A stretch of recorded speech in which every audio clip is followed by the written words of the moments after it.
Hello, my name is Gage Caro, and today I'm going to be telling you the tale of marking Brazilian free-tailed bats for recapture.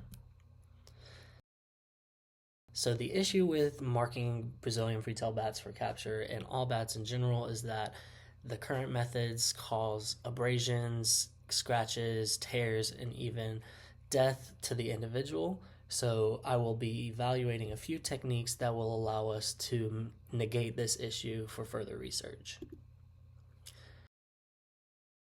The evaluation will be based on several things. The most important that I have identified is cost, time scale, and effective. So how cheap is it? Is it permanent? Does it take a long time to apply? And does it actually work? The first of these techniques is bands. So bands are the most widely used form of identification for bats. They are usually a small metal band that is placed on the forearm of the individual right here, and these bands have inscriptions or numbers on them that allows researchers to identify them. The pros to bands are that they are cost effective, they're just small metal bands and they can be bought in large quantities. They last a long time. The materials, the metal, the plastic, or the rubber is not going to fall apart or fall off.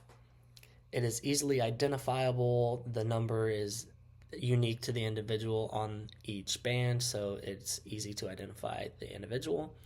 It's proven to work. It has been used since the 1930s and extensively used in the US, so we know that it works for sure. The cons are that it can cause harm to the individual and even death. It is easily damaged, meaning that the bat that it is placed upon might chew or scratch on it, which might obscure the inscription. And it is minimally invasive, meaning you do have to clamp it onto the wing or the forearm, and it might involve an incision depending on the bat.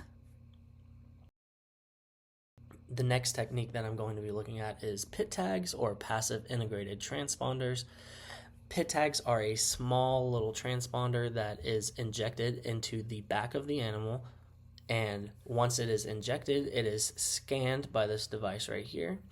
The scanned information is then uploaded to a computer, and all that information is readily available to the researchers.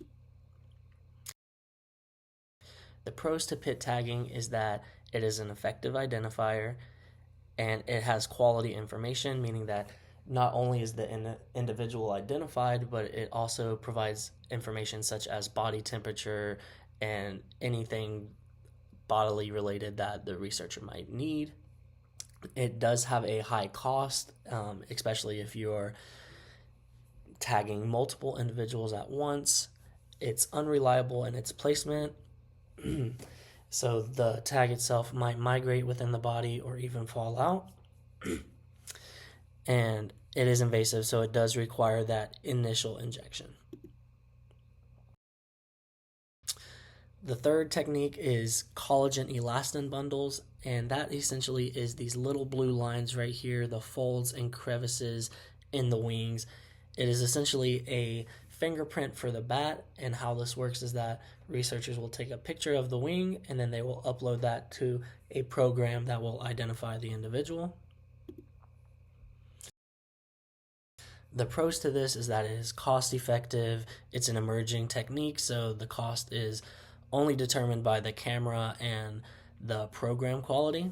It is permanent. It's like a fingerprint. It's not going anywhere, and with it being like a fingerprint, it is unique to the individual as well. The cons are that it has a high time investment for the program to run and identify the individuals. There's opportunity for user error. The pictures may be blurry or obscured by the researchers. And another pro is that it is non-invasive, so it doesn't require any form of harm to the individual. Therefore, my recommendation is that researchers use the collagen elastin bundles due to all of the pros mentioned before, and it has relatively few cons to it. I would like to thank Dr. McClurry and his research assistant for helping me in this project. I would also like to thank the University of Florida for providing the resources necessary to complete the project.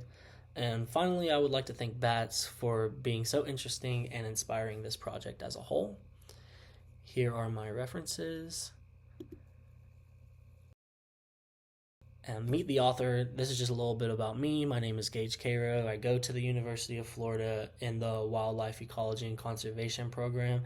Any questions that you might have would be greatly appreciated. It would further my education, and I'm happy to answer anything that you might want to know a little bit more about. Thank you.